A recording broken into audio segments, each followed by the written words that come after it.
wheels, seats, fuzzy dice, a body, and an engine. A basic lesson in the fundamentals of a four-stroke EFI gas engine may be helpful to your understanding of Mercury products. Here are the basic components of every four-stroke gas engine: a piston, a connecting rod, a crankshaft. As the piston travels up and down in the cylinder, this lateral motion is turned into a rotating motion at the crankshaft. The longer the stroke of the piston, the larger the displacement of gas and air occurs in the cylinder.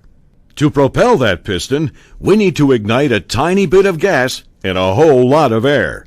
This creates expansion inside the cylinder. The fuel delivery system consists of an air intake manifold, valves, intake and exhaust, a fuel injector, and a spark plug.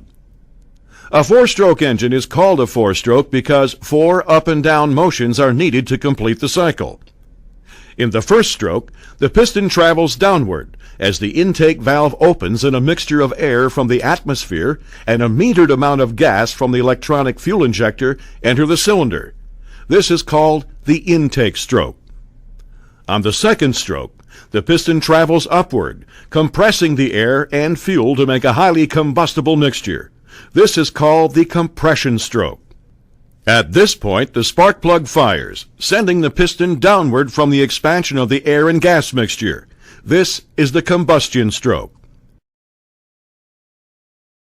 The fourth stroke is the exhaust stroke. As the piston travels upward, the exhaust valve opens to release the burned air-fuel mixture. When the piston reaches the top of this stroke, the intake valve opens and the cycle begins all over again. It takes 1 up and down motion, or 2 strokes of the piston, to create 1 revolution of the crankshaft.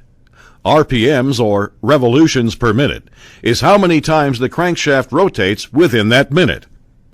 At wide open throttle, the crankshaft may turn at 5,000 RPMs, or a dizzyingly